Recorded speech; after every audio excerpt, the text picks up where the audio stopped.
Knee pain, back pain, shoulder pain, ఎటువంటి మొండి నొప్పులనైనా తగ్గించే clinic Indo British advanced pain clinic. 7వ దినం ప్రజా ఆశీర్వాద యాత్ర. ఇది ఎక్కడ చూసినా మోడీ అని పెద్ద మనుషులు 70 ఏళ్ళ పెద్ద మనుషులు కానించి ఎందుకు ఇంకా మోడీ ఒకటేసారి ఈ నడుమ ఈ కాలంలో ఏ నాయకుడు కూడా ప్రతి నలుమూలలు ప్రతి గ్రామంలో మోడీ ఆ పేరు అక్కడ వరకు చేరింది అంటే మోడీ ఇంకెవరిది కాదు. ఎందుకంటే మోడీ సిద్ధాంతం, బీజేపీ సిద్ధాంతం జాతీయవాదం, హిందుత్వం. అంటే భారతీయులందరూ, భారతదేశంలో ఉన్న వాళ్ళందరూ భారతీయులే, వాళ్ళు పైకి ఎదిగారు. వారి సిద్ధాంతము జాతీయవాదం అయితే వారి విధానము అంత్యోదయం. అంటే భారతదేశం మీది తేవాలంటే కూడా ఏ పథకాలు ఏ పాలసీస్ అయినా ఈ సిద్ధాంతము ఈ విధానానికి కట్టుబడి ఉండి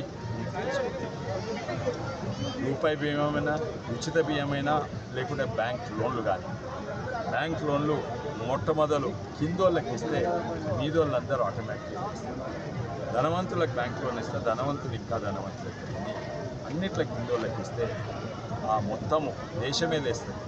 ఎందుకంటే కిందోళ్ళకు ధనం ఇస్తే వాళ్ళు ఖర్చు పెడితే ఆ దుకాణంలో కొనే దుకాణదారు, లేకుంటే ఆ బట్టలు కుట్టిన ఫ్యాక్టరీలు, లేకుంటే కాటన్ మిల్స్, లేకుంటే పత్తి ఉత్పత్తి చేసిన రైతు, వీళ్ళందరూ కూడా పెరుగుతారు. అదే ఈ అంత్యోదయ.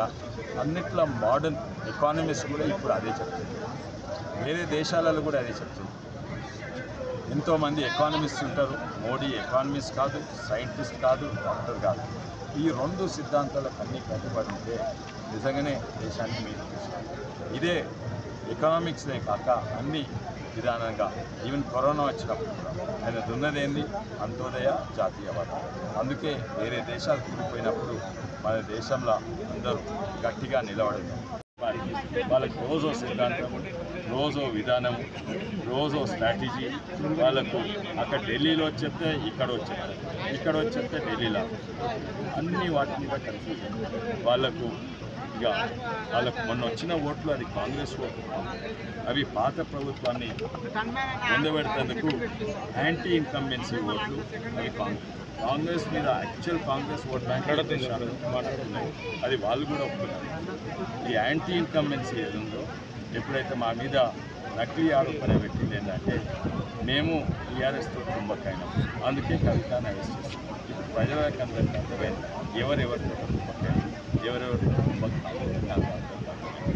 ఈ పరిస్థితిలో అందరికీ ప్రజలకు ఇప్పుడు జ్ఞానం వచ్చినాక, చైతన్యం వచ్చినాక ఒక్కరు కూడా అటు సైడ్ నిలబడుతుంది భయం అవుతుంది. ఎందుకంటే ఓడిపోతారు, ఈ మోడీ వేలో ఓడిపోతుంది. అందుకే వేరే పార్టీల నుంచి వాళ్ళు కూడా డైరెక్ట్ కాంగ్రెస్ రాలేదు. మా దగ్గర ప్రయత్నం చేసిండ్రు, మా దగ్గర టికెట్ దొరకకుంటే అక్కడికి వచ్చింది. ప్రతి ఒక్కరు కూడా బీజేపీ ఫస్ట్ ప్రయత్నం చేసిండ్రు. బీజేపీ అనేది మా అభ్యర్థి ఉన్నాడు, మీరు జాయిన్ అయితే కండిషన్ లేకపోతే జాయిన్ కానీ. కొంతమంది అభ్యర్థులు ఉన్నారు, మాకు ఏం కండిషన్ లేదు కానీ నన్ను బచాయించాలి, ఎందుకంటే నా మీద ఎన్నో స్కామ్లు ఇవన్నీ ఉన్నాయి, నన్ను బచాయించేందుకు నేను ఏం కండిషన్ రాకుంటే అది కూడా కండిషనే కదా. ఓన్లీ టికెట్ కాదు కండిషన్. మిమ్మల్ని రక్షించుడు కూడా మిమ్మల్ని ఈడీ ఇన్కమ్ ట్యాక్స్ బచాయించగలగం, అది క్లియర్ మెసేజ్. అప్పుడు వాళ్ళు కాంగ్రెస్ కొలాబ్స్ వేరే దేశాలైనా మనము 10వ స్థాయి నుంచి 5వ స్థాయికి ఏదైనా కూడా అభివృద్ధి అంటే ఇన్ఫ్రాస్ట్రక్చర్లో చూసినా కానీ గ్రామాల్లో చూసినా ప్రత్యేకంగా తెలంగాణలో అంతో అయినాయంటే అది మోడీ గారి వల్లనే, సెంట్రల్ స్కీమ్స్ వల్లనే. వీళ్ళు అంటారు ఏమీ ఇవ్వలేదని, వీళ్ళు మర్చిపోతున్నారు. ఇచ్చేటివన్నీ ఇచ్చిండ్రు, అంతకంటే ఎక్కువ కూడా ఇచ్చిండ్రు. మొన్న కాంగ్రెస్ ప్రభుత్వం, పోయిన ప్రభుత్వం అప్పుల పాలు చేసిపోతే కొత్త కాంగ్రెస్ ప్రభుత్వానికి నిధులు లేకుంటే మోడీ గారు అప్రూవల్ ఇచ్చి 9,000 కోట్లు ఈ తెలంగాణకు అప్పించింది. అంటే హద్దులు దాటి తీసుకున్నా కూడా అప్పించింది. ఎందుకంటే అవి లేకుంటే ఇప్పటి వరకు కరెంట్ లేకుంటే, జీతాలు లేకుంటే, పెన్షన్ లేదు. కాంగ్రెస్ ప్రభుత్వం ఉన్నా కూడా మోడీ గారు పెద్దన్న అని మన సీఎం గారు అక్కడ ఉంటే పెద్ద మనసుతోటి అప్పించింది. ఎందుకంటే కొన్నిసార్లు కొన్ని పరిస్థితుల రాజకీయాలకు పక్కన పెట్టి దేశానికి రాష్ట్రానికి పేదోళ్ళకు ఏది మేలవుతుందో అది రామ మందిరం కూడా కట్టినందుకు ఎంతోమంది సంతోషిస్తున్నారు. అటు రామ మందిరమే కాదు, మైనార్టీస్ కూడా కడితే ఏమైంది మంచిదే కదా అంటున్నారు. ఎందుకంటే రేపు వాళ్ళ ప్రపంచంలో అన్నిటి పెద్ద పరిస్థితి కూడా అక్కడనే పక్కకు వస్తుంది. అది నిజంగానే మతాలను పక్కకు పెట్టి అన్యాయం ఏ మతానికి కావద్దని భారతీయులందరూ ఒకటే తీసుకుంటారు. మరిన్ని వీడియోస్ కోసం ఛానల్ ని సబ్స్క్రైబ్ చేయండి. లేటెస్ట్ అప్డేట్స్ కోసం వాట్సాప్ ఛానల్ ని ఫాలో చేయండి. అండ్ లింక్ డిస్క్రిప్షన్ లో ఉంది.